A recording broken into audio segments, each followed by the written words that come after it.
Business और profession. तो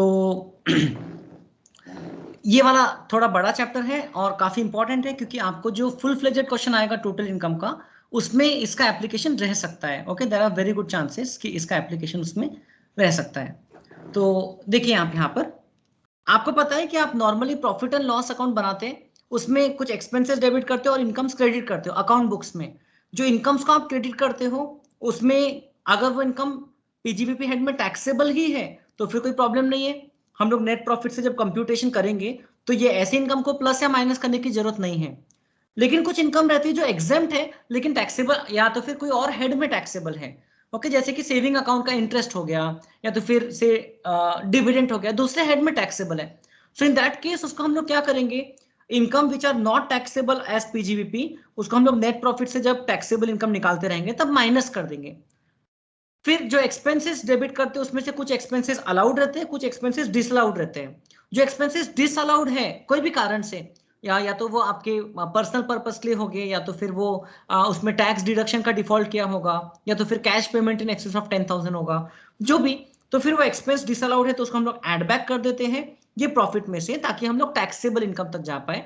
और फिर कुछ और एक्सपेंसेस रह सकते हैं जो अलाउड है बट हम लोग ने अकाउंट बुक्स में डेबिट नहीं किया है ना, कुछ एक्स्ट्रा एक्सपेंसेस जो कि इनकम टैक्स में अलाउड है। जैसे कि डेप्रिसिएशन का तो कैलकुलेशन ही अलग रहता है, इनकम टैक्स का डेप्रिसिएशन और अकाउंट्स का डेप्रिसिएशन अलग रहता है। तो अकाउंट्स का डेप्रिसिएशन ऐड बैक कर देते हैं, इनकम टैक्स का डेप्रिसिएशन जो है वो हम लोग माइनस कर देते हैं। सो ये हम लोग ये पीजीबीपी का बेसिक है, नेट प्रॉफिट से हम लोग किस तरीके से टैक्सेबल इनकम तक पहुंचते हैं। तो अब आपको मेन यहाँ पर इस चैप्टर में डिडक्शंस पे फोकस करना है, क्योंकि इनकम में क्या क्या आता है उसमें कोई ज्यादा दिक्कतें नहीं है। So deductions are available in respect of various types of expenditure. Section 30 और 31 में आपको फिक्स असेट्स पे होने वाले कुछ एक्सपेंडिचर्स दिए हैं, business premises, plant and machinery and furniture पे आप यहाँ पर जो रेंट भर रहे हो उसका डिडक्शन मिलेगा। रेवेन्यू एक्सपेंडिचर है, repairs excluding repairs of capital nature, only current repairs are allowed as a deduction. मतलब कि अगर आप बिजनेस प्रीमाइसेस में रिपेयर करके एक एडिशनल फ्लोर ऐड कर रहे हो तो फिर वो कैपिटलाइज होगा, उसमें आपको डेप्रिसिएशन मिलेगा, उसका आपको यहाँ पर डिडक्शन नहीं मिलेगा। लेकिन हाँ, एग्जिस्टिंग फ्लोर में आप पेंटिंग का काम करवा रहे हो तो फिर वो आपको डिडक्शन मिलेगा। लोकल टैक्सेस, लोकल टैक्सेस में सेक्शन 43B एप्लीकेबल है, आपको पता है ना, जो हम लोग प्रॉपर्टी टैक्स है कोई भी टैक्स देते हैं तो सेक्शन 43B बोलता है कि अगर आपने रिटर्न ऑफ इनकम के ड्यू डेट तक के पेमेंट किया तो ही आपको डिडक्शन मिलेगा, वरना आपको डिडक्शन नहीं मिलेगा। एंड इंश्योरेंस प्रीमियम, तो ये सब आइटम्स का हम लोगों को डिडक्शन मिल जाता है अंडर सेक्शन 30, अगर बिजनेस प्रीमाइसेस के रिस्पेक्ट में हम लोग ने खर्चे इनकर किए हैं तो।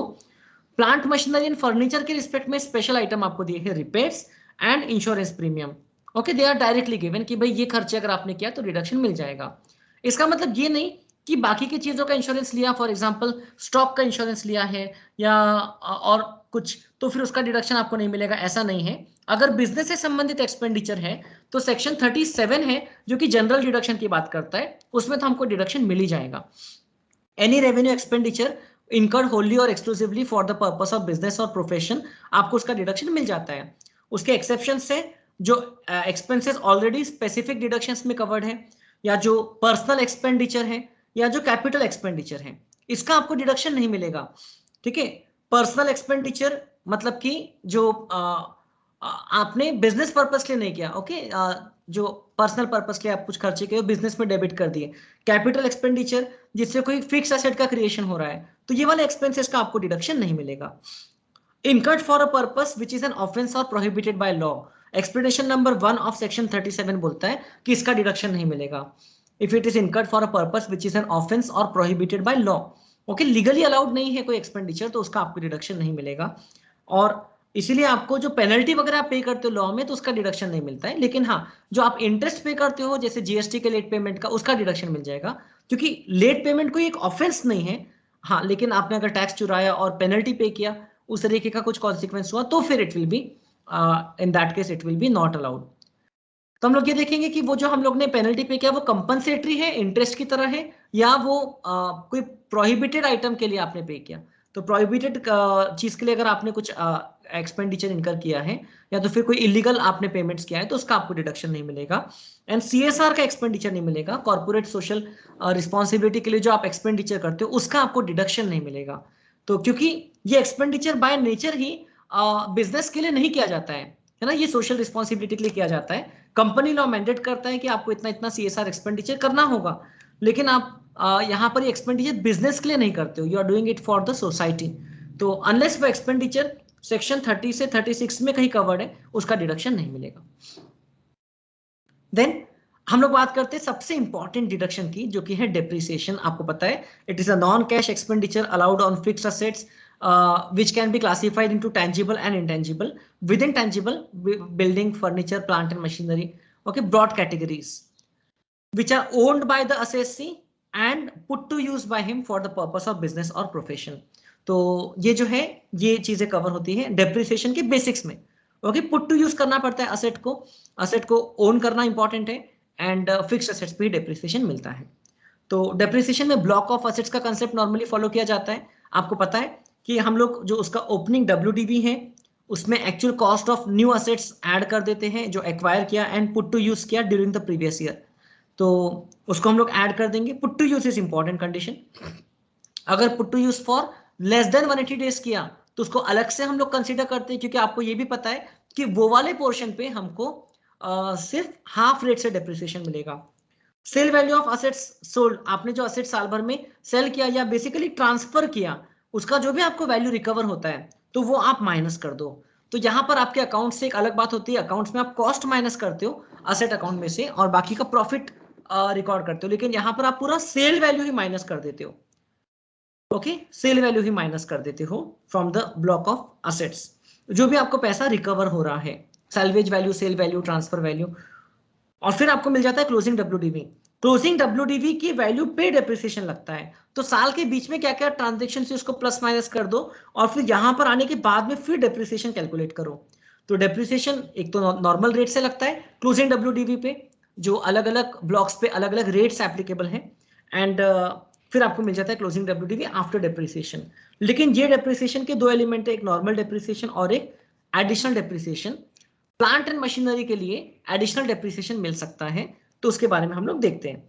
अब यहां पर देखिए आपको एक एग्जांपल दिया हुआ है, if an asset is acquired during the previous year and put to use during that previous year for less than 180 days, ये दोनों कंडीशन अगर सेटिस्फाई हुई एंड यहां पर इंपॉर्टेंट है, तो फिर depreciation on that portion of the asset will be available only for half year.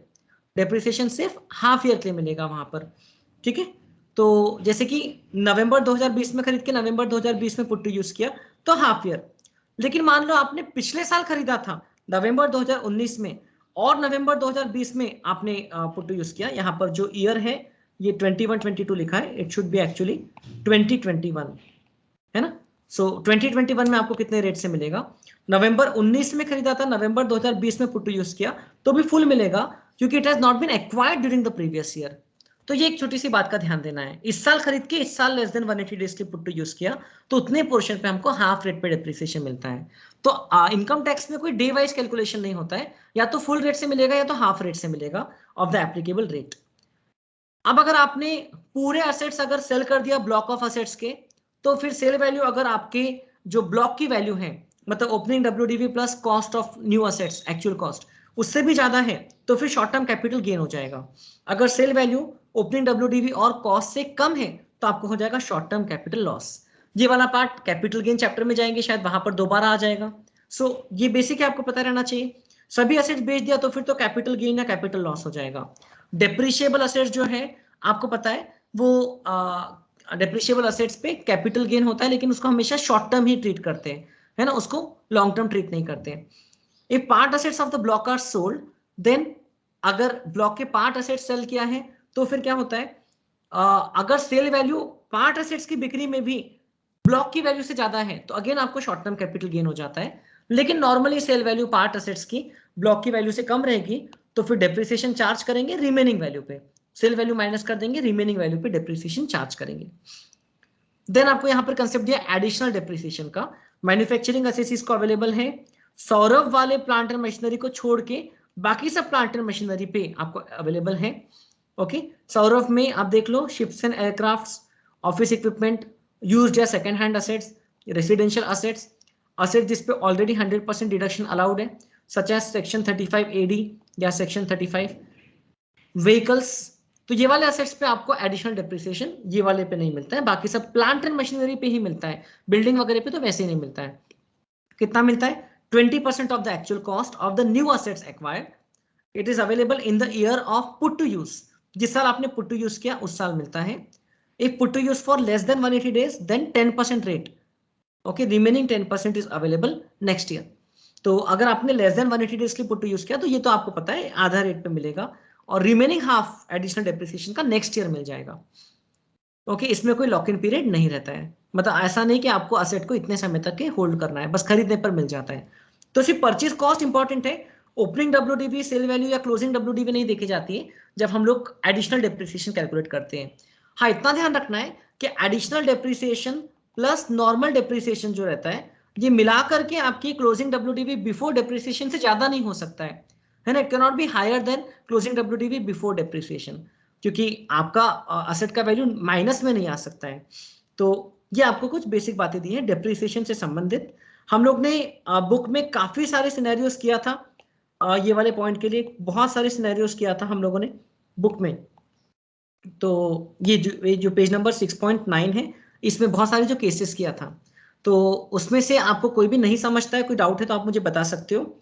एक ये एप्लीकेबल था आप लोगों के ईयर के लिए, तो दिसंबर 21 एग्जाम के लिए ये लास्ट टाइम ये प्रोविजन एप्लीकेबल रहेगा, क्योंकि क्या हो रहा है, अगर 31 मार्च 2020 तक के ये नोटिफाइड बैकवर्ड डिस्ट्रिक्ट्स में अगर आंध्र प्रदेश, बिहार, तेलंगाना, वेस्ट बंगाल के नोटिफाइड बैकवर्ड डिस्ट्रिक्ट्स में अगर कोई इंडस्ट्रियल अंडरटेकिंग सेटअप किया है, मैन्युफैक्चरिंग एंटरप्राइज, और वहां पर अगर कोई new plant and machinery install किया है तो उसमें 20 की जगह 35% का रेट था।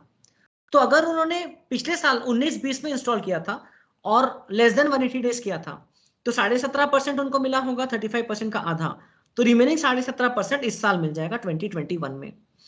ये वाला जो higher rate of additional depreciation है ये अगले साल से खत्म हो जाएगा, क्योंकि 2021 में अगर आपने fresh plant and machinery install किया ऐसे जगह पर तो अब अवेलेबल नहीं है, ठीक है, अब यहां पर अवेलेबल नहीं है। लेकिन जो पिछले साल का रिमेनिंग 50% या 17.5% जो अवेलेबल था तो वो आपको नहीं मिलेगा, समझ में आ रहा है? तो आई मीन वो आपको मिल जाएगा रिमेनिंग 50%, उसके अलावा नया कुछ नहीं मिलेगा। ये एक छोटी सी एडिशनल बात। बाकी रेट्स ऑफ डेप्रिसिएशन आप लोगों को कुछ कुछ याद रखना पड़ेगा, मैंने मार्क करवाया था क्लास में। रेसिडेंस बेसिकली बिल्डिंग्स का 10% याद रख सकते हैं आप, फर्नीचर फिटिंग का 10% याद रख सकते हैं, प्लांट एंड मशीनरी का general rate 15%, cars, buses, lorries का जनरल रेट 15% है, अगर हायरिंग बिजनेस के यूज कर रहे हैं तो 30% है, ठीक है। ये स्पेसिफिक डेट के बीच में एक्वायर करके पुट टू यूज किया तो उसमें भी हायर रेट है, 15 की जगह 30 एंड 30 की जगह 45, लेकिन वो डेट्स के बीच में अगर नहीं एक्वायर किया है तो अलग बात है। कंप्यूटर्स का आपको याद रखना चाहिए 40% स्पेशल रेट, क्वेश्चन में कभी कभार दिया भी नहीं रहेगा, अपने को ध्यान रखना पड़ेगा।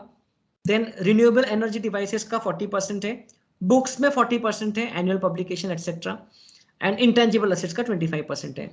तो कुछ मेजर आपको रेट्स याद रखना है। मैंने वैसे भी यहाँ पर पूरा डिटेल्ड वो शेड्यूल नहीं दिया है आपको, यहाँ पर सिर्फ जो मेजर आइटम्स है उतने ही हैं, तो वो आपको ध्यान रखना चाहिए। देन डेप्रिसिएशन क्लेम जो रहता है वो ऑप्शनल नहीं रहता, it is mandatory to claim depreciation, okay. Further आप यहाँ पर देख सकते हो कि अगर आपने कोई बिल्डिंग लीज पे लिया है और उस पर आपने कैपिटल एक्सपेंडिचर किया है तो उसको आपकी बिल्डिंग मान लेंगे, जो कैपिटल एक्सपेंडिचर का पोर्शन किया है। जैसे आपने 3 फ्लोर की बिल्डिंग लीज पे लिया, उसमें 4th फ्लोर कंस्ट्रक्ट कर लिया, तो 4th फ्लोर पे आपको डेप्रिसिएशन का बेनिफिट मिल जाएगा, भले आप उसके लीगल ओनर नहीं हो तो भी। और हायर परचेस अग्रीमेंट में जो परचेसर रहता है उसको डेप्रिसिएशन मिलना शुरू हो जाता है, इवन दो लीगली उसको टाइटल जो है वो ट्रांसफर नहीं हुआ, ओके। सो ये एक दो एक्सेप्शन है। अब हम लोग डेप्रिसिएशन के और कुछ बात करें तो एक कंसेप्ट है अनएब्सॉर्ब डेप्रिसिएशन का। अनएब्सॉर्ब डेप्रिसिएशन में क्या होता है, अगर आपके प्रॉफिट सफिशिएंट नहीं है तो, जैसे ये केस में आप देखो डेप्रिसिएशन चार्ज करने के पहले 300 का प्रॉफिट था, उसमें से डेप्रिसिएशन आपने 200 का चार्ज किया तो एब्सॉर्ब हो गया।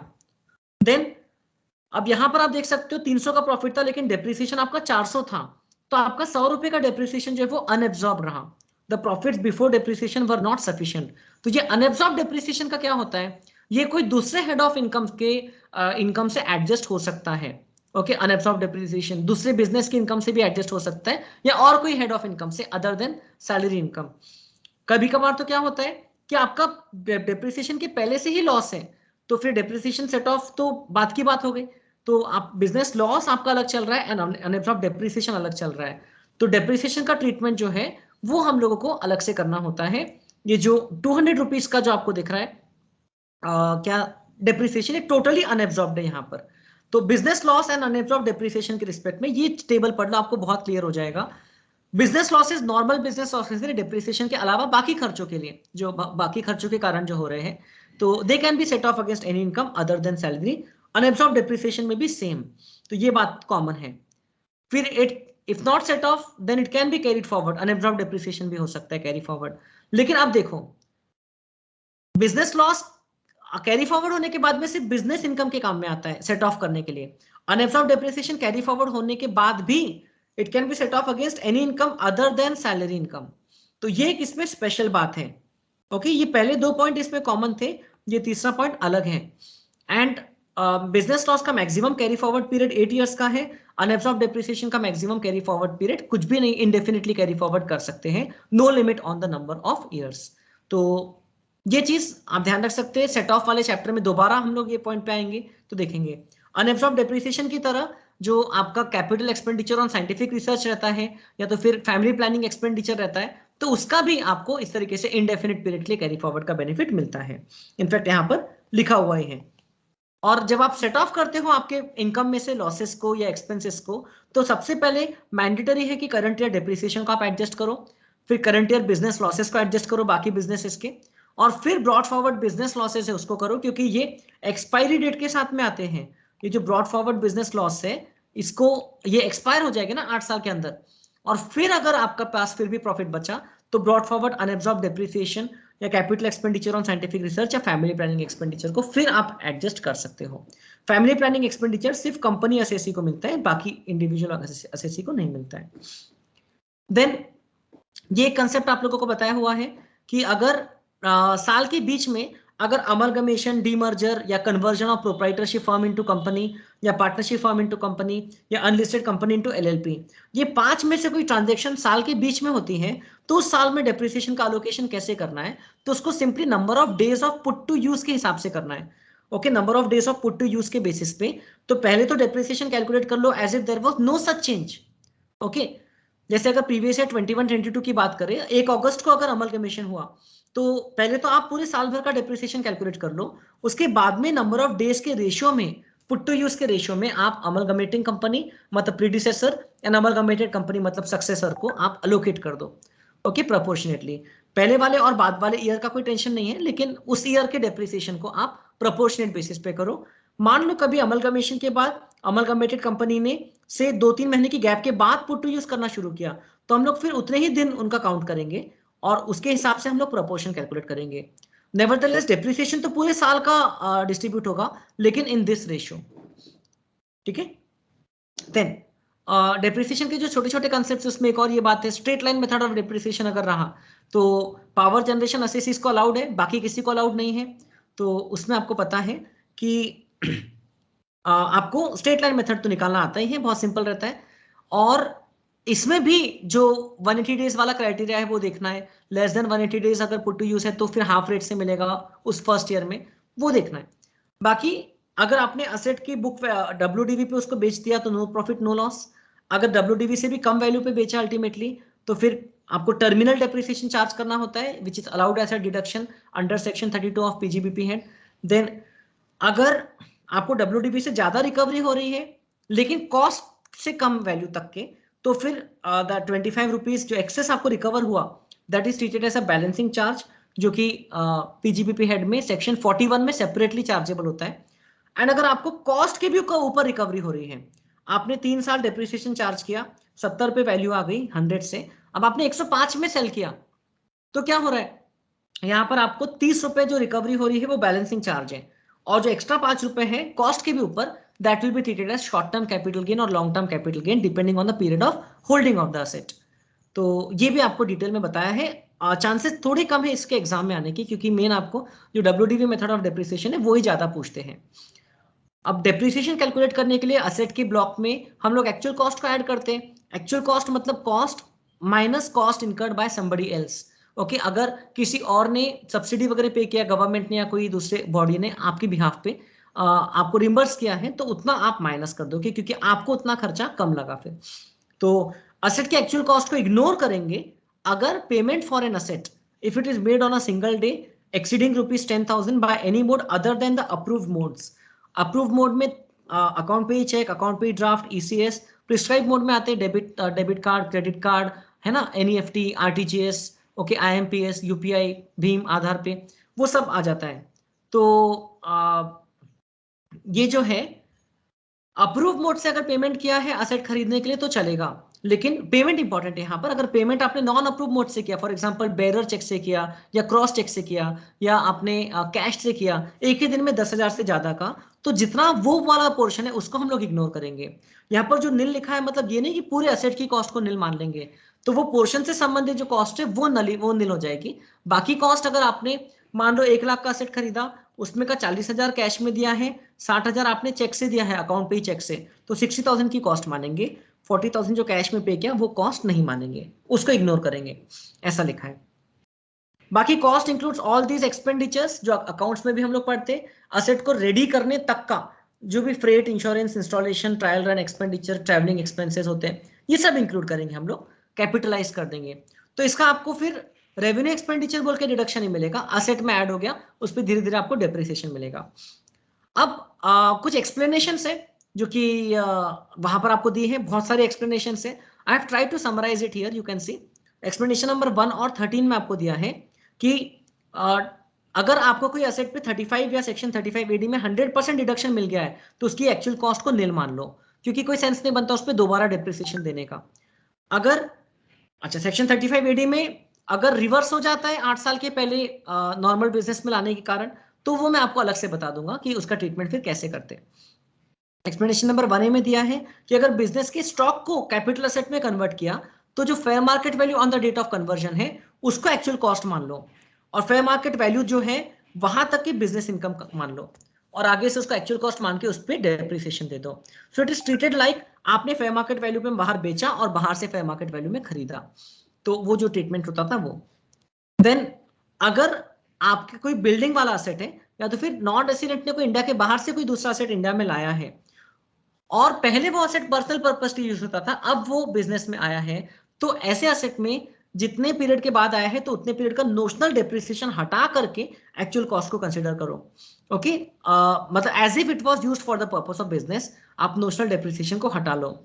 अब आपका डाउट आता है कि सर यहाँ पर बिल्डिंग है तो बिल्डिंग पे 10% क्यों लिया, क्योंकि पहले तो रेसिडेंशियल पर्पस के यूज होती थी, तो we are taking the depreciation as if it is used for business purposes, commercial purposes, तो उस पर आपको 10% का डेप्रिसिएशन यहाँ पर वैलिड है, ठीक है। और उसके बाद में फिर ये रिड्यूस जो वैल्यू रहती है उसको हम एक्चुअल कॉस्ट मानते हैं।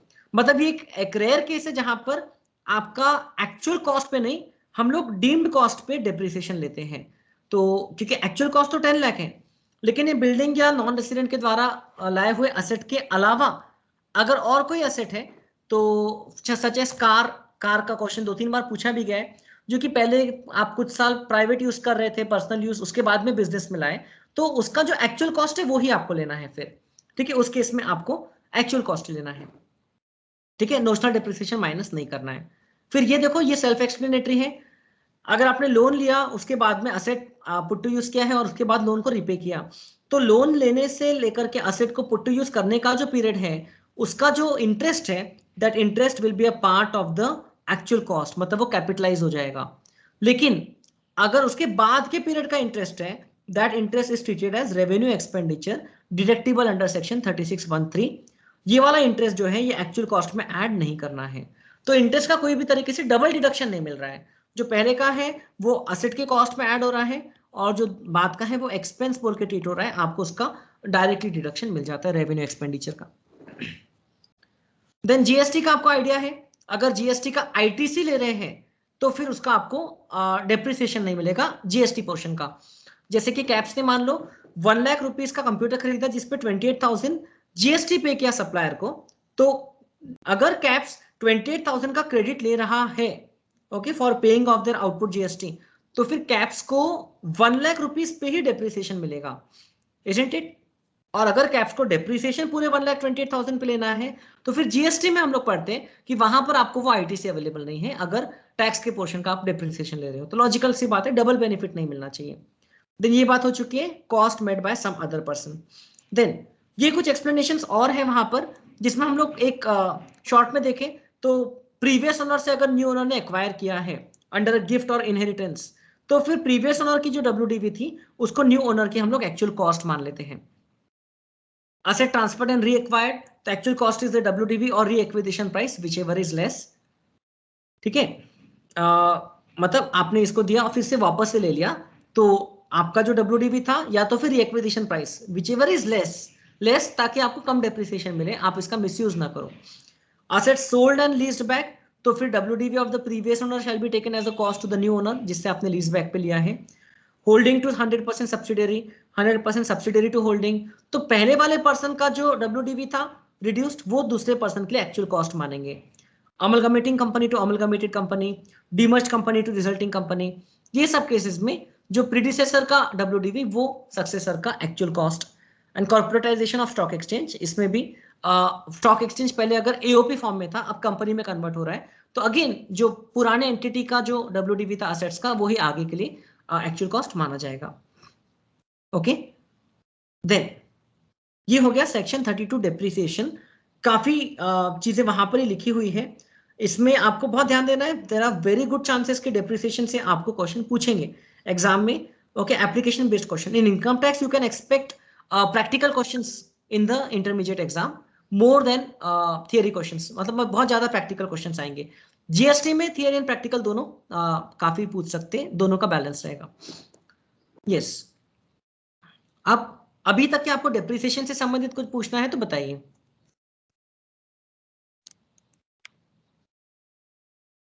ओके, सो अब हम लोग बात करते हैं सेक्शन 35 साइंटिफिक रिसर्च एक्सपेंडिचर की। तो साइंटिफिक रिसर्च एक्सपेंडिचर में पहले क्या होता था ना, वेटेड डिडक्शन मिलता था 150% वगैरह कुछ कुछ केसेस में, बट अब आपके साल से वो वेटेड डिडक्शन हट चुका है। तो आपको पता है कि साइंटिफिक रिसर्च एक्सपेंडिचर पे 100% डिडक्शन ही मिलता है सब टाइप के एक्सपेंडिचर का, तो काफी आसान हो जाता है पढ़ने को। तो ये जो टेबल आपकी बुक में है ये भी आप यूज कर सकते हो, या तो फिर जो अपन ये जो नोट्स आपको दिख रहे हैं यहाँ पर भी रेवेन्यू एक्सपेंडिचर का डिडक्शन मिलेगा अगर साइंटिफिक रिसर्च पर्पस लिए किया तो। इसमें प्री कमेंसमेंट पीरियड का भी मिलेगा, है ना, पहले के 3 सालों में आपने जो सैलरी या रॉ मटेरियल पे आपने डिडक्शन ये खर्चा किया था उसका फर्स्ट ईयर में आपको कमेंसमेंट वाले ईयर में डिडक्शन मिल जाएगा। कैपिटल एक्सपेंडिचर एक्सक्लूडिंग लैंड का आपको डिडक्शन मिल जाएगा, इसमें भी पहले के 3 साल में जो कैपिटल एक्सपेंडिचर किया है अगर उसको कैपिटलाइज करके रखे तो मिल जाएगा। In house scientific research facility बनाया है एक मैन्युफैक्चरिंग कंपनी ने, तो उसको पहले ना 150% का डिडक्शन मिलता था, अब उसको भी 100% ही मिलेगा। तो अब इसका कोई खास बेनिफिट नहीं है, वो तो इधर ही मिल जा रहा है। और वहां पर बिल्डिंग का अलाउड नहीं था, रेवेन्यू एंड कैपिटल एक्सपेंडिचर, इसमें सिर्फ करंट ईयर एक्सपेंडिचर मिलता था, इसमें पहले के 3 सालों का नहीं मिलता था। तो अब इससे कोई खास ये वाले सेक्शन का कोई खास बेनिफिट नहीं है, आप revenue expenditure and capital expenditure का वैसे ही 100% डिडक्शन ये दो सबसेक्शंस में ले सकते हो। देन अगर आप कंट्रीब्यूशन दे रहे हो किसी और को साइंटिफिक रिसर्च करने के लिए तो भी आपको डिडक्शंस मिलते हैं। इंडियन कंपनी को दिया साइंटिफिक रिसर्च के लिए, या कोई साइंटिफिक रिसर्च एसोसिएशन को दिया जो कि अप्रूव्ड है फॉर साइंटिफिक रिसर्च, या तो फिर सोशल साइंस या स्टैटिस्टिकल साइंस के रिसर्च के लिए दिया, या आईआईटी नेशनल लेबोरेटरी, या तो फिर यूनिवर्सिटी या कोई ऐसे कोई अप्रूव्ड इंस्टीट्यूशन को आपने डोनेशन दिया है, तो इसमें भी पहले वेटेड डिडक्शंस थे, यहाँ पर 150% था, यहाँ पर 150% था, बट अब आपको यहाँ पर सब जगह 100% जितना डोनेशन दिया उतना डिडक्शन मिल जाएगा। इवन दो आपने जो डोनेशन दिया it may not be related to your business, but क्योंकि सेक्शन 35 में लिखा है इसलिए आपको डिडक्शन मिल जाएगा। ये जो डोनेशन से अगर बिजनेस असेसी देता है तो उसको यहाँ पर डिडक्शन मिल जाता है, अगर नॉन बिजनेस असेसी देता है तो आप लोगों को याद होगा तो एक सेक्शन 80 GGA है जो कि डिडक्शंस वाले चैप्टर में है, वहां पर उसको डिडक्शन मिल जाता है नॉन बिजनेस वाले असेसी को।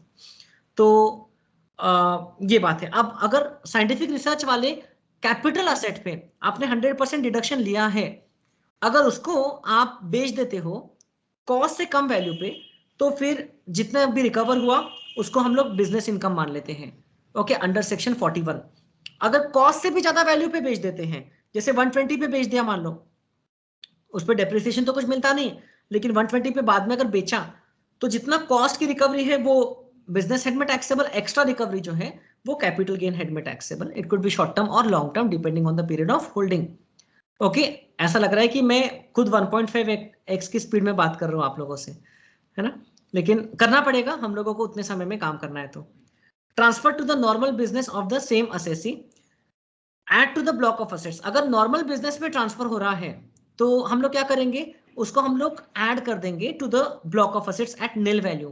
तो साइंटिफिक रिसर्च के लिए आपने लिया था, लेकिन नॉर्मल बिजनेस में आपने ला लिया, तो फिर ब्लॉक ऑफ असेट्स पे ले लो निल वैल्यू पे, मतलब उसमें आपको आगे डिप्रिसिएशन नहीं मिलेगा।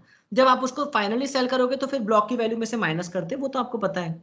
तो साइंटिफिक रिसर्च एसेट का सिंपल काम है, आप मतलब उसका निल वैल्यू पे ब्लॉक में ऐड कर लोगे तो काम खत्म हो जाएगा। इतनी ही बातें आपको ध्यान रखना है, this much is sufficient. Okay, बाकी बहुत सारी छोटी मोटी चीजें आपको बुक में दी रहती है, तो आप जितने डिटेल में जाओ उतना कम है फिर तो। Section 35 AD specified business talks about deduction in respect of investment related capital expenditure, है ना। यहाँ पर आपको 14 अलग अलग बिजनेसेस के नाम दिए हुए हैं। ओके, जिसके लिए अगर आप चूज करते हो, ये सेक्शन ऑप्शनल बन चुका है इस साल से, असेसमेंट ईयर 21-22 से। If you choose to take deduction under this section, तो आपको ये 14 अलग अलग बिजनेसेस का सेटअप करने का, कमेंट्स करने का, ये हर एक बिजनेस की डेट दी है, उस डेट के बाद अगर आपने कमेंट्स किया और ये कैपिटल इंटेंसिव बिजनेसेस हैं, तो आपको उसमें 100% कैपिटल एक्सपेंडिचर का डिडक्शन मिल जाएगा। ऑप्शन इसलिए दिया है क्योंकि स्पेसिफाइड बिजनेस में अगर आपको ये इतने भारी डिडक्शन के कारण लॉस होता है, तो वो लॉस पे एक रिस्ट्रिक्शन है, it can be set of only against profits of another specified business, it can not B set off against the normal profits. इसलिए ऑप्शन दिया है। कोई ऐसी सोचता है कि नहीं मैं ये 35 AD का डिडक्शन नहीं लूंगा और नॉर्मली कैलकुलेट करूंगा, और ताकि जो लॉसेस है अगर होते हैं तो उसको मैं दूसरे बिजनेस के साथ सेट ऑफ कर पाऊं। लेकिन यहाँ पर आपको डिडक्शन बहुत ज्यादा मिल जाएगा, because it is 100% of capital expenditure, and pre commencement capital expenditure का भी फर्स्ट ईयर में डिडक्शन मिल जाता है। 3 आइटम्स का नहीं मिलता है, आपको पता है, land, goodwill and financial instruments का, या अगर एक दिन में 10,000 के ऊपर का पेमेंट किया है bye any mode other then approve modes, जो हम लोगों ने पहले भी देखा था, तो इसका डिडक्शन आपको 35 AD में डिसअलाउ हो जाता है। 35 AD का जो स्पेसिफाइड बिजनेस का लॉस होने के चांसेस बहुत ज्यादा है, क्योंकि पहले ही साल में जब आपने कैपिटल एक्सपेंडिचर किया, आप उतना प्रॉफिट नहीं कमा सकते, उतना रेवेन्यू नहीं हो सकता है, तो लॉस हो गई, बट वो लॉस को आप सिर्फ स्पेसिफाइड बिजनेस की ही प्रॉफिट से सेट ऑफ करोगे, एंड ये loss can be carried forward infinitely, indefinitely. ठीक है, एग्जिस्टिंग बिजनेस का रिकंस्ट्रक्शन अलाउड नहीं, you should commence a new business all together. Second hand assets allowed नहीं है, except second hand 20% plant and machinery तक के चलता है, या इंपोर्टेड प्लांट एंड मशीनरी चलता है।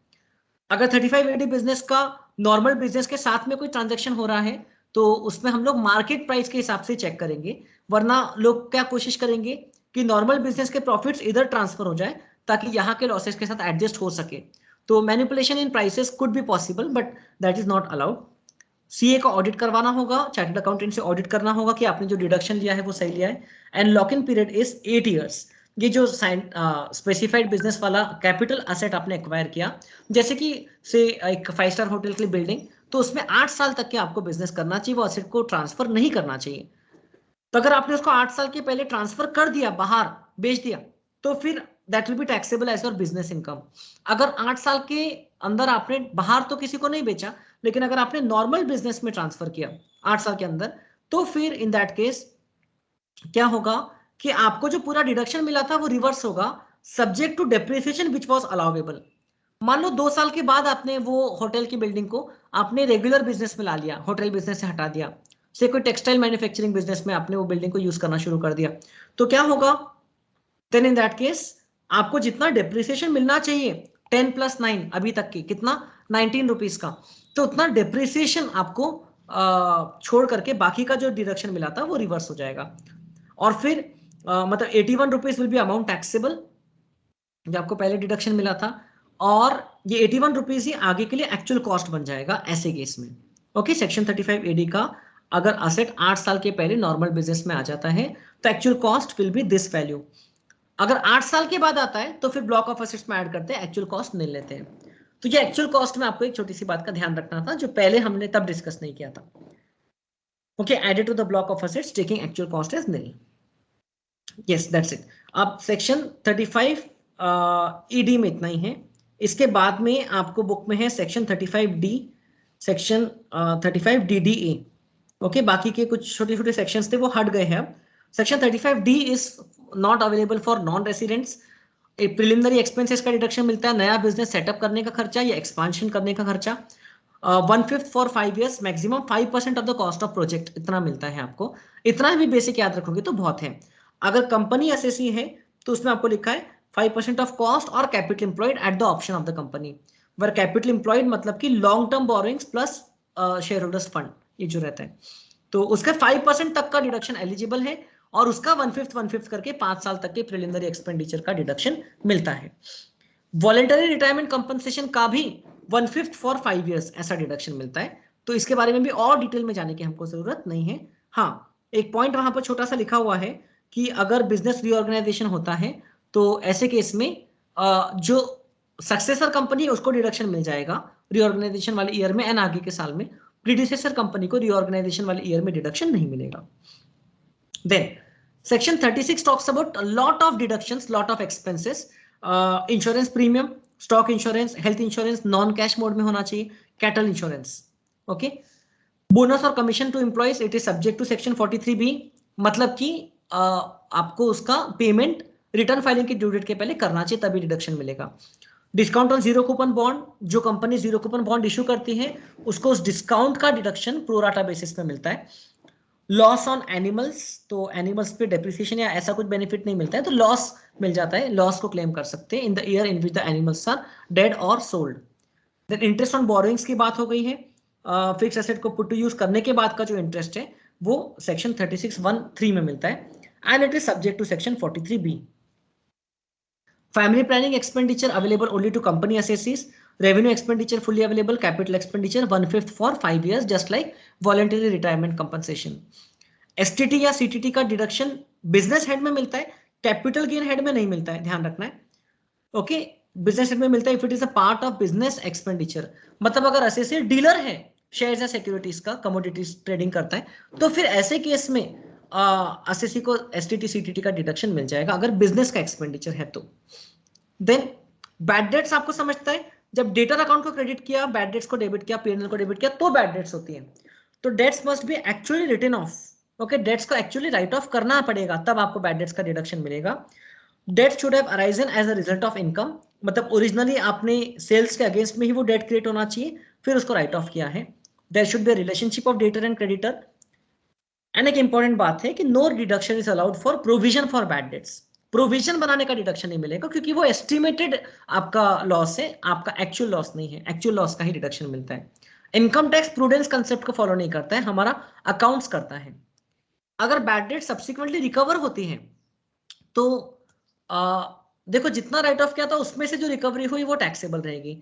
जैसे यहां पर मान लो आपने 1000 में से 600 राइट ऑफ कर दिया, तो डेटर का जो बैलेंस है वो 400 रुपए है। सब्सिक्वेंटली आपको 700 रुपए रिकवर हुआ, तो 700 में से 400 रुपए तो डेटर के बैलेंस में से रिकवर हुआ, एक्स्ट्रा 300 जो है हम बोलेंगे वो बैड डेट्स में से रिकवर हुआ, तो extra 300 becomes taxable. Okay, it's a deemed profit under section 41। Okay, bad debts recovered क्योंकि उसका पहले डिडक्शन मिल गया था, बाद में वो टैक्सेबल हो जाएगा। देन अगर हम लोग बुक्स ऑफ अकाउंट में मान लो कोई सेल्स को रिकॉर्ड नहीं किए थे प्रूडेंस के हिसाब से, लेकिन इनकम टैक्स में वो सेल्स को इनकम माने थे, तो बुक्स ऑफ अकाउंट में तो हम लोग बैड डेट्स होने के वक्त को एंट्री नहीं करेंगे, लेकिन इनकम टैक्स में बैड डेट्स एक्चुअल में राइट ऑफ किए बगैर हमको डिडक्शन मिल जाएगा, क्योंकि it will be deemed to be written off. Books में तो हमने रिकॉर्ड ही नहीं किया, तो राइट ऑफ कैसे करते थे, तो ऐसे केस में it will be deemed to be written off. Then ये थोड़ी देर पहले बात हुई थी कि employer contribution to NPS, employer को भी डिडक्शन मिलता है up to 10% of salary of the employee which is basic salary plus DA if forming part. Okay, employer को भी एनपीएस में कंट्रीब्यूशन करने का इतने हद तक की डिडक्शन मिलता है। And employers contribution to approved gratuity fund, ये भी डिडक्शन एम्प्लॉयर को मिलता है, लेकिन अनअप्रूव्ड फंड्स में कंट्रीब्यूशन देगा तो डिडक्शन नहीं मिलेगा। फिर ये एक बहुत इंपॉर्टेंट हम लोग ने पार्ट देखा है कि अगर आरपीएफ में या एम्प्लॉय प्रोविडेंट फंड का जो कंट्रीब्यूशन रहता है, अगर इंप्लॉयर का कंट्रीब्यूशन है तो इंप्लॉयर को डिडक्शन मिल जाएगा सब्जेक्ट टू सेक्शन 43B। तो ये वाला काफी इजी पार्ट है, एम्प्लॉयर कंट्रीब्यूशन, जिसमें रिटर्न ऑफ इनकम के ड्यू डेट तक के आप पेमेंट किए तो आपको डिडक्शन मिल जाएगा एज पर सेक्शन 36(1)(4). ठीक है। लेकिन सेक्शन 36(1)(5)(a) में क्या लिखा है कि जो इंप्लॉय कंट्रीब्यूशन पहले एम्प्लॉयर एम्प्लॉय से रिकवर करता है, उस समय उसको एम्प्लॉयर की इनकम मान लेते हैं, और फिर एम्प्लॉयर जो है एम्प्लॉय कंट्रीब्यूशन को आरपीएफ में डिपॉजिट करता है। तो अगर एम्प्लॉयर ने आरपीएफ में फंड के ड्यू डेट तक के डिपॉजिट किया है तो ही डिडक्शन मिलेगा, अगर फंड के ड्यू डेट के बाद डिपॉजिट किया तो डिडक्शन नहीं मिलेगा। तो यहां पर इस मामले में बहुत स्ट्रिक्ट बात है। इंप्लॉयर कंट्रीब्यूशन में क्या था, रिटर्न ऑफ इनकम के ड्यू डेट तक डिपॉजिट किया तो डिडक्शन मिलेगा, नहीं किया तो अगले साल कर देना तब डिडक्शन मिल जाएगा। यहां पर ऐसा नहीं है, यहां पर वो फंड का ड्यू डेट, नॉर्मली ईपीएफ का जो ड्यू डेट रहता है अगले महीने की 15 तारीख रहती है, तो अगले महीने की 15 तारीख तक एम्प्लॉयर ने अगर इंप्लॉय कंट्रीब्यूशन को डिपॉजिट नहीं किया तो वो पोर्शन सिर्फ एम्प्लॉयर की इनकम में ऐड होगा, लेकिन डिडक्शन नहीं मिलेगा। अब आप बोलोगे ठीक है सर फिर अपन डिपॉजिट ही नहीं करेंगे क्योंकि डिडक्शन नहीं दे रहे, ऐसा नहीं है। आपको प्रोविडेंट फंड रेगुलेशन के हिसाब से डिपॉजिट तो करना ही पड़ेगा क्योंकि वो एम्प्लॉय का पैसा है। ये तो सिर्फ एक टैक्स का कॉन्सिक्वेंस है कि आपने टाइम से डिपॉजिट नहीं किया तो आपको टैक्स का डिडक्शन नहीं मिला है, आपको पे तो करना ही है।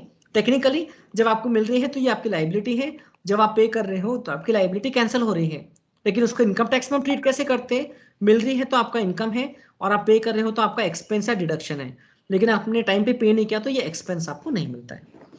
सो ये पॉइंट का आपको बहुत स्पेशल ध्यान रखना है।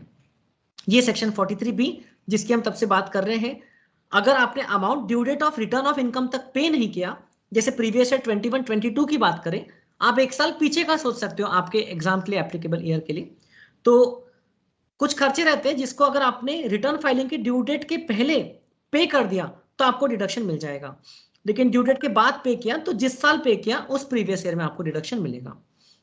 तो ये कौन से खर्चे हैं सेक्शन 43B वाले, तो ये आपको दिया है टैक्सेस ड्यूटीज या सेस, इसमें जीएसटी भी आ जाता है, आपके जो लोकल टैक्सेस वगैरह सब आ जाते हैं। इनकम टैक्स का तो डिडक्शन ही नहीं मिलता है, ओके, इनकम टैक्स का डिडक्शन अलाउड नहीं, वेल्थ टैक्स का डिडक्शन अलाउड नहीं है। रेलवे को पेमेंट किया for use of railway assets, employees को पेमेंट कर रहे हैं फॉर बोनस और commission, okay, in respect of bonus और कमीशन। देखिए यहाँ पर इंप्लॉय का सब पेमेंट कवर्ड नहीं, सिर्फ bonus commission, employer contribution to RPF और other welfare funds and leave encashment. इसमें मतलब उन्होंने बोला है कि पेमेंट करना मैंडेटरी है, वरना आप फिर बुक एंट्री मार के रखोगे तो आपको डिडक्शन नहीं मिलेगा। एंड बैंक, फाइनेंशियल इंस्टीट्यूशन या एनबीएफसी को आप इंटरेस्ट ऑन लोन दे रहे हो तो वो भी आपको पे करना पड़ेगा तो डिडक्शन मिलेगा, सिर्फ अक्रू हो रहा है तो डिडक्शन नहीं मिलेगा। अगर आपने अक्रूड इंटरेस्ट को कन्वर्ट करवा लिया एक नए लोन में रिस्ट्रक्चरिंग करवा के, तो such conversion of interest into loan is not regarded as payment. तो इंटरेस्ट को लोन में कन्वर्ट किया तो उसको हम लोग पेमेंट नहीं मान लेंगे, तो जब एक्चुअल पेमेंट होता है ना लोन का, कन्वर्टेड लोन का, तभी जाकर के हम उसका पेमेंट मानते हैं। Then section 48 is a very important section, talks about disallowances, जिसमें ये वाला सबसे इंपॉर्टेंट है, सेक्शन 48(3), जो बोलता है कि अगर आपने कोई भी एक्सपेंडिचर का सिंगल डे में 10,000 से एक्सेस पेमेंट कर दिया है bye any mode other then approve modes, account पे चेक, अकाउंट पे draft, electronic clearing system, debit card, credit card, NEFT, RTGS, okay, जो अप्रूव मोड्स हैं, यूपीआई, उसके अलावा, तो फिर वो एक्सपेंडिचर डिसअलाउ हो जाएगा। Okay, 35,000 rupees is the limit for transportation expenses, 10,000 for other expenses. फिर अगर आपने पेमेंट अगले साल किया, पिछले साल आपने एक्सपेंडिचर को रिकॉर्ड किया था on accrual basis, expenditure account debit to expense payable, तो पिछले साल डिडक्शन आपने ले लिया उसका, लेकिन अगले साल अगर आपने अगेन सेम वो एक्सपेंडिचर का पेमेंट 10,000 के ऊपर का सिंगल डे में कैश में कर दिया तो अगले साल उसको आपकी इनकम मान लेंगे, तो आप अगले साल पे करके बच नहीं सकते हो कैश में। देन 48(2), अनरीजनेबल या एक्सेसिव पेमेंट किया है टू रिलेटिव और अदर स्पेसिफाइड पर्संस। तो ये अनरीजनेबल या एक्सेसिव है, कौन कौन डिसाइड करेगा, असेसिंग ऑफिसर को अगर लगता है तो वो क्या क्या चीजों को ध्यान में रख के बताएगा, fair market value, needs of the business and benefits derive from the business, इसको ध्यान में रखते हुए बताएगा कि वो अनरीजनेबल पेमेंट, एक्सेसिव पेमेंट किया है या नहीं किया है। अब रिलेटिव्स की डेफिनेशन तो आपको वहां पर पता है, स्पेसिफाइड पर्संस में कवर हो जाते हैं, जैसे एक फर्म के एंगल से फर्म के पार्टनर्स, फर्म के पार्टनर के रिलेटिव्स, वो फर्म के लिए स्पेसिफाइड पर्सन, कंपनी के लिए कंपनी के डायरेक्टर्स, कंपनी के डायरेक्टर के रिलेटिव्स, या ऐसा पर्सन जिसका कंपनी में सब्सटैंशियल इंटरेस्ट है, तो ये लोग उनकी स्पेसिफाइड पर्संस की डेफिनेशन में आ जाते हैं। रिलेटिव्स की जो डेफिनेशन है वो आई होप वो जो रेगुलर वाली डेफिनेशन है वो ही है, पेज नंबर 36 पे आप देख सकते हो। यस, नहीं, जो फैमिली वाली डेफिनेशन पढ़े थे वो नहीं, ये रिलेटिव की रेगुलर डेफिनेशन इनकम टैक्स में है। हस्बैंड वाइफ मतलब स्पाउस, ब्रदर सिस्टर और एनी लीनियल असेंडेंट और डिसेंडेंट। तो यहाँ पर ग्रैंड पेरेंट्स वगैरह भी कवर्ड है, ग्रैंड चिल्ड्रन भी कवर्ड है। तो इनकम टैक्स की जो सेक्शन 241 की रिलेटिव की डेफिनेशन है वो ये है। देन यहाँ पर सब्सटैंशियल इंटरेस्ट वर्ड भी आ रहा है काफी बार। तो सब्सटैंशियल इंटरेस्ट का मतलब होता है कि मोर देन 20% स्टेक, है ना। सब्सटैंशियल इंटरेस्ट का एप्लीकेबिलिटी आपको आगे भी पॉइंट्स में आता है, डीम्ड डिविडेंड में आएगा, है ना, clubbing of income of salary income of spouse में आएगा, तो वहां पर हम लोग देखेंगे दोबारा। देन सेक्शन 40 के अंदर में कुछ डिसअलाउंसेस है। टीडीएस का डिफॉल्ट हम डिटेल में पढ़ेंगे। Income tax is not allowed as deduction. State government द्वारा ओन्ड अंडरटेकिंग, अगर स्टेट गवर्नमेंट को रॉयल्टी देती है by whatever name called, not allowed as deduction to them, it is like sharing of profits. AOP या BOI अपने members को salary interest या profit share देते हैं तो एओपी बीओआई को डिडक्शन नहीं मिलेगा, ठीक है। फर्म अगर पार्टनर्स को सैलरी या इंटरेस्ट देता है तो उसमें डिडक्शन मिलता है up to limit specified under section 40B, okay, जो हम लोग सेपरेटली चैप्टर 6A में पढ़ लेंगे। आपको पता है इंटरेस्ट में maximum up to 12% and salary में बुक प्रॉफिट के हिसाब से अलाउ होता है। टैक्स पेड बाय एम्प्लॉयर और non monetary perquisites of employees, ये भी हमारी बात हो गई। ये एम्प्लॉय के हाथ में भी एग्जेम्प्ट होता है और एम्प्लॉयर के हाथ में भी डिडक्शन इसका नहीं मिलता है। अब बात करते हैं टीडीएस के डिफॉल्ट की। तो टीडीएस में 2 टाइप के डिफॉल्ट होते हैं। एक कि आपने प्रीवियस ईयर में टैक्स डिडक्ट ही नहीं किया, दूसरा आपने टैक्स डिडक्ट किया लेकिन डिपॉजिट नहीं किया, okay, tax not deducted during the previous year, या तो फिर tax deducted but not deposited, कब तक के, till the due date of return of income. तो ऐसे केस में क्या करेंगे, तो हम लोग देखेंगे कि टीडीएस, ये कंपनी एबीसी लिमिटेड, इन्होंने पेमेंट करते वक्त टैक्स डिडक्ट करना चाहिए ना, पेई का, जो चार्टर्ड अकाउंटेंसी सर्विसेज लिया, डिडक्ट नहीं किया तो फिर तो वो क्लियर का डिफॉल्ट हो गया। तो कंपनी का जो एक्सपेंडिचर है ये 10 लाख का, इस पे उनका इसका 30% डिसअलाउ हो जाएगा एक्सपेंडिचर का, और आगे के साल में जब डिफॉल्ट ठीक करेंगे तब वो ठीक भी हो जाएगा, है ना, तब उनको मिल भी जाएगा। And tax deducted during the previous year but not deposited with the government till the due date of the return of income, तो फिर ये केस में क्या होगा, टैक्स डिडक्ट तो किया लेकिन डिपॉजिट नहीं किया, तो फिर यहां पर ड्यू डेट तक की वेट करेंगे, वरना फिर अगेन 30% एक्सपेंडिचर डिसअलाउ हो जाएगा। तो रेसिडेंट पेई है तो 30% डिसअलाउंस होता है, नॉन रेसिडेंट पेई है तो 100% एक्सपेंडिचर डिसअलाउ होता है, ओके। और फिर ये दोनों केस में deduction disallowed is subsequently allowed अगर बाद में आपने डिफॉल्ट को ठीक कर लिया तो। And there is a concept of deemed compliance which is possible in the case of first type of default. अगर आपने टैक्स डिडक्ट ही नहीं किया लेकिन जो रेसिपिएंट है या पेई है उसने रिटर्न ऑफ इनकम फाइल किया, उस पर टैक्स पे कर दिया, और सीए सर्टिफिकेट है आपके पास में अवेलेबल, ओके, कि भाई उसने पूरा कंप्लायंस कर लिया और उस पर उसने टैक्स भी पे कर दिया है, किसने, पेई ने खुद होके, तो फिर जिस साल वो रिटर्न ऑफ इनकम फाइल कर देता है उस साल आपका कंप्लायंस हो गया तो आपको अब डिडक्शन मिल जाएगा। लेकिन आपने टैक्स डिडक्ट करके डिपॉजिट नहीं किया तो इसमें डीम्ड कंप्लायंस पॉसिबल नहीं रहेगा, क्योंकि यहां पर आपको टैक्स डिपॉजिट करना पड़ेगा तभी जाकर के कंप्लायंस पूरा होगा। एक केस में ये नीचे के दोनों कंसेप्ट लागू नहीं होते हैं, TDS on salaries of non resident या सैलरी पेबल आउटसाइड इंडिया, जिसमें डिफॉल्ट हुआ तो सीधा 100% एक्सपेंडिचर डिसअलाउ हो जाएगा, बाद में आपको डिडक्शन नहीं मिलेगा सब्सिक्वेंटली। तो सेक्शन 40A1, 40A1A, 40A3, ये 3 सेक्शंस, 3 आई मीन क्लॉजेस है, सब क्लॉजेस है, जिसमें आपको टीडीएस डिफॉल्ट के बारे में दिया है। अब टीडीएस डिफॉल्ट हुआ कि नहीं उसके लिए टीडीएस के प्रोविजन आपको समझना चाहिए। टीडीएस में आपको याद होगा तो section 194A, 194C, 194H, 194I, 194J, ये मेजर सेक्शंस ऐसे हैं जहां पर इंडिविजुअल या एचयूएफ जिसका लास्ट ईयर का बिजनेस में टर्नओवर 1 करोड़ से कम था या प्रोफेशन में टर्नओवर 50 लाख से कम था, तो उसको ये 5 सेक्शन में टैक्स डिडक्ट करने की जरूरत नहीं है ना। Interest, contractual payment, then commission, rent and professional fee और टेक्निकल फी, तो जरूरत नहीं है। तो आपको ये भी देखना है कि टैक्स डिडक्टिबल भी था कि नहीं था। टैक्स डिडक्टिबल ही नहीं था और डिडक्ट नहीं किया तो कोई प्रॉब्लम नहीं है, तो इसलिए आपको टीडीएस के प्रोविजन भी साथ साथ में देखना होगा। अगर आप में से कोई स्टूडेंट ने टीडीएस का चैप्टर बहुत लेंदी है, 4 मार्क के क्वेश्चन आएगा छोड़ देगा ऐसा सोच के रखा है तो बहुत गलत फहमी में हो आप, क्योंकि टीडीएस के चैप्टर पे आपको एमसीक्यू भी आ सकते हैं और एमसीक्यूज कंपलसरी रहेंगे, कोई भी चैप्टर छोड़ने वाला चैप्टर नहीं है, इतना ध्यान रखना आप, ठीक है। अगर आप इतना बड़ा रिस्क ले रहे हो तो आप 6 महीने का आप मतलब तैयारी रखो फिर 6 महीने बाद आप एग्जाम देने की, क्योंकि आई नेवर अप्रूव लीविंग और skipping any chapter all together, okay. जब आपके सिलेबस में है तो कई बार वो आपके बहुत ज्यादा मार्क्स के साथ में प्ले कर सकता है। अभी भी अगर आपने कुछ छोड़ने का सोचा है तो 2-3 दिन का टाइम दो और उसको कवर अप कर लो, छोड़ो मत, मेरी बात मानोगे तो। देन डीम प्रॉफिट्स में हम लोग ने ये बात कर लिया है, recovery of bad debts, then balancing charge, sale of scientific research asset. और आइटम देख लो, रिफंड ऑफ एक्सपेंडिचर, रिफंड या recovery of expenditure deducted earlier, है ना, पहले आपको कोई एक्सपेंडिचर का डिडक्शन मिला लेकिन बाद में वो रिकवर हो गया तो टैक्सेबल हो जाएगा। रेमिशन ऑफ ट्रेडिंग लाइबिलिटी, अगर आप अपने बुक्स ऑफ अकाउंट से क्रेडिटर्स को राइट बैक कर रहे हो तो that will be allowed, that will be taxable. Okay, जैसे डेटर्स को राइट ऑफ कर रहे हैं तो डिडक्शन मिलता है, क्रेडिटर्स को राइट बैक कर रहे हैं तो टैक्सेबल हो जाता है। Recovery of arrears if not taxed earlier, okay, कुछ बिजनेस के इनकम्स अगर पहले आपका बिजनेस डिसकंटिन्यू हो गया लेकिन पहले की कुछ रिसीट्स आपको अभी मिल रही है तो वो सेक्शन 176 में टैक्सेबल रहेगा। और ये दोनों केस में आपने देखा है कि कॉस्ट के ऊपर की जो रिकवरी है वो कैपिटल गेन हेड में टैक्सेबल रहती है। देन हम लोग ने सेक्शन 43CA देखा है, सेक्शन 43CA जिसमें आपको दिया हुआ है कि आपके आपके एग्जाम में भी 110 है कि 105 है, कि इतने सारे अलग अलग एग्जाम में अलग अलग फिगर्स रहते हैं ना।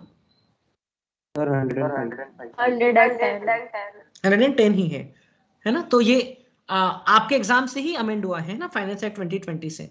तो अब यहाँ पर क्या होता है कि अगर कोई लैंड या बिल्डिंग, एक सेलर जिसका काम ही है लैंड या बिल्डिंग में डील करने का, तो उसके बिजनेस एसेट है, अगर वो सेल करता है for consideration which is less than the stamp duty value, मतलब stamp duty value exceeds 110% of the actual consideration, तो समझ में आ रहा है, ऐसे केस में हम लोग स्टैम्प ड्यूटी वैल्यू को डीम्ड कंसिडरेशन मान लेंगे।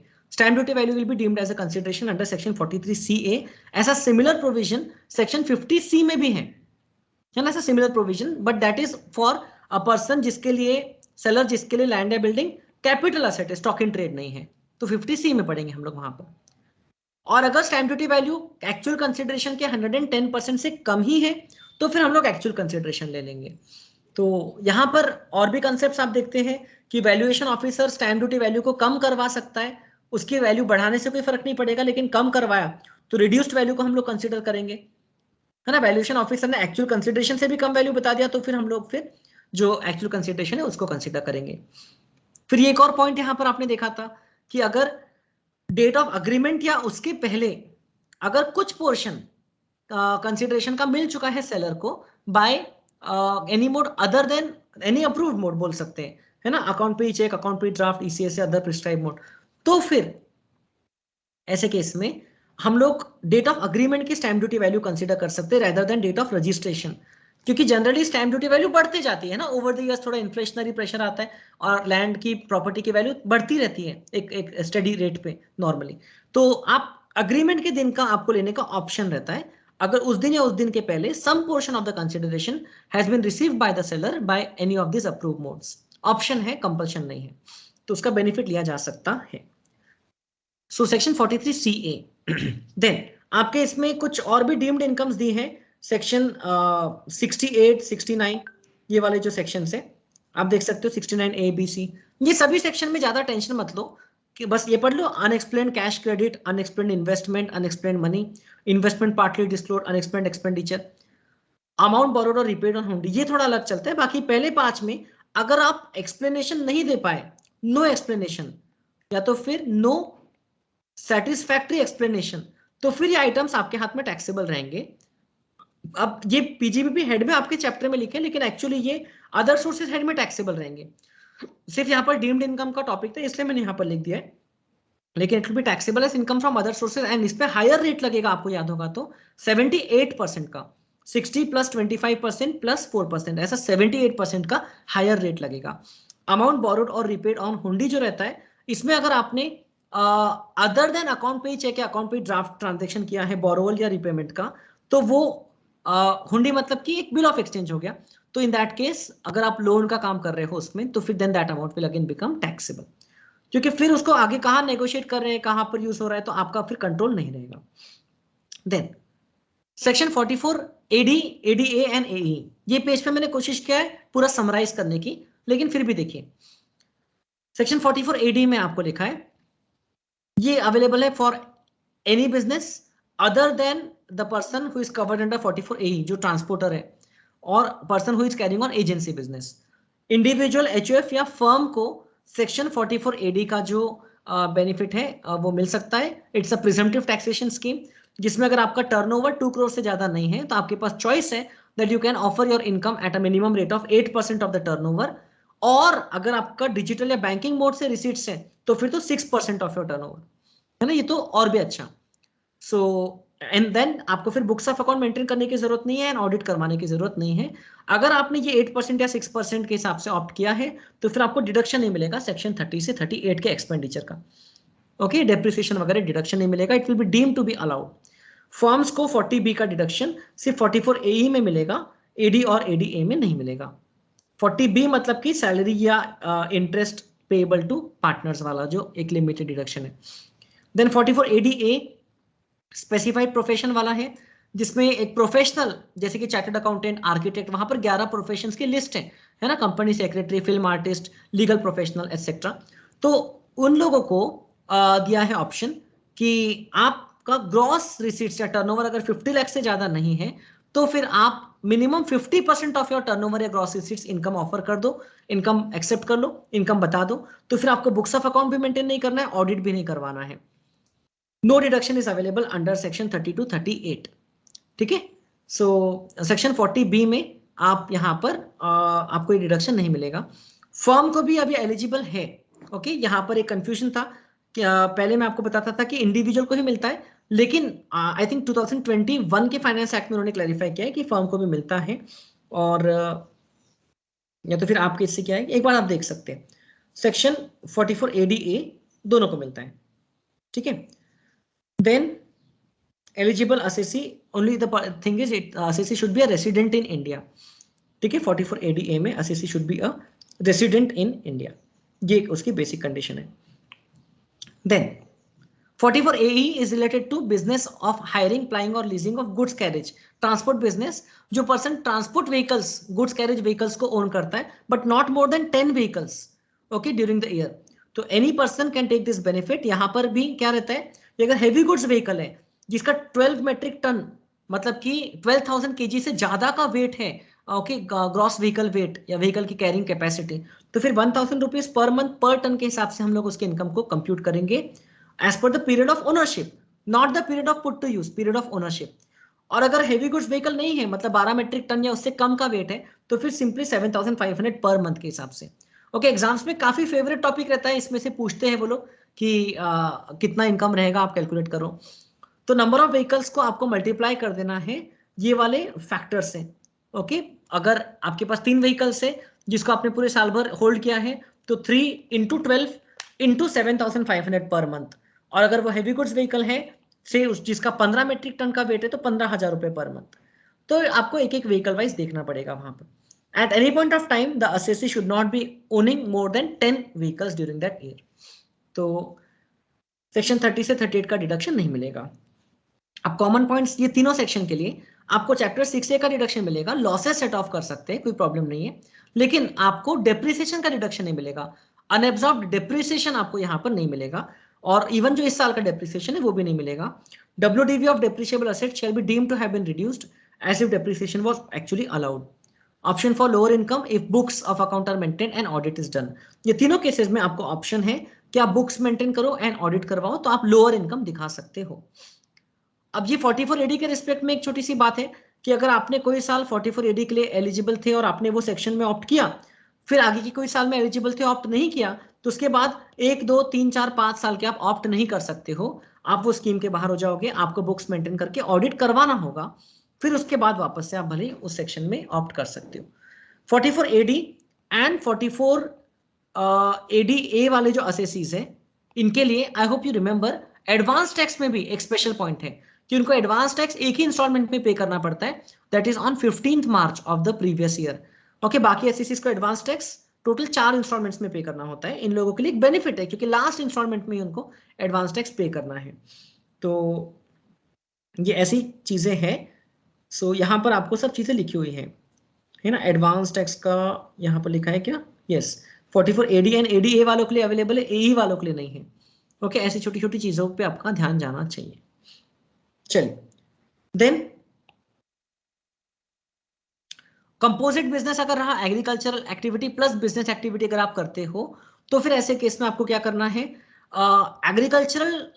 जो एग्रीकल्चरल प्रोड्यूस को आपने सेल कर दिया तो उसका तो डायरेक्ट एग्रीकल्चरल इनकम होता है, लेकिन अगर कुछ एग्रीकल्चरल प्रोड्यूस को आपने बिजनेस में यूज किया तो उसका जो मार्केट वैल्यू रहता है उससे हम लोग एग्रीकल्चरल इनकम निकाल लेंगे।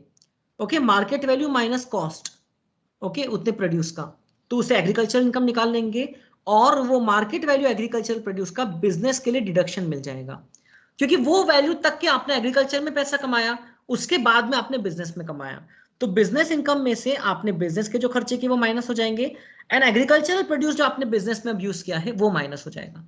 So market value of agricultural produce यहां पर माइनस हो जाता है। तो टू सम अप, अगर आपको कोई प्रॉफिट एंड लॉस का स्टेटमेंट दिया है, उसमें कुछ प्रॉफिट एंड लॉस अकाउंट में कुछ आइटम क्रेडिटेड है जो बिजनेस हेड में टैक्सेबल रहना चाहिए, तो आप उसको कुछ मत करो। नेट प्रॉफिट से आप अगर टैक्सेबल प्रॉफिट तक जा रहे हो, अगर वो टैक्सेबल नहीं है तो आप उसको यहां से हटा दो। अगर वो क्रेडिटेड नहीं है इनकम्स लेकिन टैक्सेबल है तो आप उसको ऐड कर दो, और टैक्सेबल भी नहीं है क्रेडिटेड भी नहीं है तो फिर छोड़ दो। अगर कोई एक्सपेंसेस आपके पीएनएल में डेबिटेड है लेकिन डिडक्टिबल भी है तो उसका कुछ मत करो। डेबिटेड है डिडक्टिबल नहीं है तो उसको ऐड बैक कर दो, उसको हम बोलते हैं रिवर्स कर दिया। ओके, एक्सपेंडिचर को डिसअलाउ कर दिया। डेबिटेड नहीं है लेकिन अवेलेबल है तो उसको माइनस कर दो। एक्सपेंडिचर पीएनएल में डेबिटेड नहीं है और अवेलेबल भी नहीं है तो उसको माइनस मत करो, such as personal expenditure. Accounts में भी डेबिट नहीं किया होगा, इनकम टैक्स में भी अलाउड नहीं है। सो ये हो गया पूरी इनकम, ये profits and gains of business profession से संबंधित पूरी मेन मेन बातें। अब आप लोगों के माइंड में अगर इससे संबंधित कोई क्वेश्चन या कोई टॉपिक आपको लगता है कि डिस्कस करना चाहिए तो बताइए। ये स्पेकुलेशन बिजनेस की डेफिनेशन वगैरह मेरे हिसाब से उतनी कोई खास इंपॉर्टेंट नहीं है, फिर भी आप एक बार देख लो। अगर आप कोई स्पेकुलेटिव एक्टिविटी करते हो, मतलब जिसमें आप एक्चुअल कमोडिटी का सेटलमेंट नहीं कर रहे हो, आप सिर्फ पैसा ले दे करके बाद में ट्रांजेक्शन को सेटल करते हो, तो वो स्पेकुलेशन बिजनेस हो जाता है। और एक कंपनी के केस में अगर कंपनी शेयर्स में डीलिंग करती है, जब कंपनी का कोई ऑब्जेक्टिव नहीं है शेयर्स में डीलिंग करने का, तो वो भी स्पेकुलेशन बिजनेस हो जाता है। तो स्पेकुलेशन बिजनेस जो रहता है दैट इज उसका प्रॉफिट लॉस सेपरेटली निकाला जाता है। स्पेकुलेशन बिजनेस का जो लॉस है वो सिर्फ स्पेकुलेशन बिजनेस के प्रॉफिट से एडजस्ट किया जा सकता है।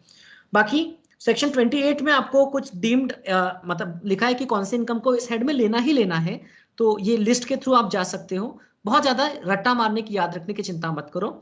जो फर्म से पार्टनर को जो सैलरी या इंटरेस्ट वगैरह का पेमेंट मिलता है that is taxable in the hands of the partner under the PGBP head. ये एक चीज का ध्यान रखना है, not under the salaries head और इनकम फ्रॉम अदर सोर्सेस। ठीक है, अब चैप्टर नंबर 6A भी हम लोग साथों साथ कर लेते हैं। Let me find this chapter, chapter number 6A। ये रहा, छोटा सा पार्ट है। We are studying section 40B। तो देखो, प्रॉफिट शेयर जब फर्म पार्टनर्स को बांटता है तो फर्म को डिडक्शन नहीं मिलता है, पार्टनर्स के हाथ में एग्जेम्प्ट रहता है ना। प्रॉफिट शेयर सेक्शन 10(2)A ये आप पढ़ चुके हो। Interest to partners deductible if it is allowed as per the terms of partnership deed, maximum up to 12% per annum of partners loan और कैपिटल। ओके, लोन पे भी इंटरेस्ट रह सकता है, कैपिटल पे भी रह सकता है। इस लिमिट तक के फर्म को डिडक्शन मिलेगा, एंड जितना डिडक्शन फर्म को मिला उतना ही पार्टनर के हाथ में टैक्सेबल रहेगा। ओके, अब मान लो फर्म ने 1 लाख रुपए के कैपिटल पे 15,000 का किसी पार्टनर को इंटरेस्ट दिया है, तो फर्म को 12,000 का डिडक्शन मिला, पार्टनर के हाथ में भी 12,000 पीजीबीपी हेड में टैक्सेबल रहेगा। सैलरी या रेम्यूनरेशन जो पार्टनर को दिया जा रहा है, तो उसमें आपको लिमिट्स भी देखना है। पहली बात तो वर्किंग पार्टनर को ही मिलता है, पार्टनरशिप डीड के हिसाब से ही रहना चाहिए, एंड लिमिट्स में ही मिलेगा। जितना फर्म को डिडक्शन मिला उतना पार्टनर के हाथ में पीजीबीपी हेड में टैक्सेबल रहेगा। अब लिमिट्स कितनी है, तो बुक प्रॉफिट नेगेटिव है तो 1.5 लाख रुपए तक का total remuneration to all the partners combined रह सकता है। अगर बुक प्रॉफिट पॉजिटिव है, तो फिर 3 लाख तक के हैं तो फिर 1.5 लाख रुपीस और 90% of book profit whichever is higher, उतना फर्म को डिडक्शन मिल सकता है। और अगर 3 लाख की भी ऊपर बुक प्रॉफिट है तो 2.7 लाख, देखो 3 लाख का 90% 2.7 लाख का लिमिट हो गया, प्लस उसके ऊपर वाले पोर्शन का 60%, book profit in excess of 3 lakh का 60%, उतने लिमिट तक के फर्म को डिडक्शन मिल जाएगा। जितना फर्म को डिडक्शन मिला उतना पार्टनर्स के हाथ में टैक्सेबल रहेगा। बुक प्रॉफिट यहां पर क्या होता है, तो बुक्स ऑफ अकाउंट का जो प्रॉफिट है वो एज पर इनकम टैक्स के भी आप एडजस्टमेंट्स कर लो पीजीबीपी हेड के। आपने उसमें से अभी तक अगर interest and salary to partner minus नहीं किया है तो उसमें से सिर्फ आप इंटरेस्ट माइनस कर दो जितना अलाउड है उतना, और अगर इंटरेस्ट माइनस किया है तो जो माइनस किया है वो ऐड बैक कर दो, जितना अलाउड है उतना ही सिर्फ माइनस करो। ठीक है, उतना उतना यहाँ पर माइनस करो। अगर आपने 15% इंटरेस्ट माइनस कर दिया तो 3% को ऐड बैक कर दो, वो एडजस्टमेंट का पार्ट हो जाएगा। तो ऑटोमेटिकली 12% तो डेबिट हो ही गया जितना अलाउड है। सैलरी डेबिट करने के पहले का प्रॉफिट रहता है ये बुक प्रॉफिट। ओके, फिर टैक्सेबल इनकम कैसे निकालते हैं? बुक प्रॉफिट में से हम लोग सैलरी टू पार्टनर्स हटा देते हैं तो हमको टैक्सेबल इनकम मिल जाती है। तो बुक प्रॉफिट पे डिपेंड करता है कि कितना लिमिट लगेगा। Okay, profit before interest and salary minus adjustments plus minus adjustments minus interest as per section 40B will give you the book profit. Book profit minus salary या remuneration allowed under section 40B, this will give you the taxable income of the firm. आपको पता है कि firm की जो taxable income रहती है it is taxable at a flat rate of 30%, है ना। इसलिए वो लोग चाहेंगे कि पार्टनर्स को इंटरेस्ट और रेम्यूनरेशन के रूप में बांट दिया जाए ताकि वो लोग स्लैब रेट्स का बेनिफिट ले सके। So that's it, I think PGBP chapter 11:11 पे हमारा कंप्लीट हो चुका है। अब आपको कुछ इसमें से पूछना है तो आप बता सकते हैं।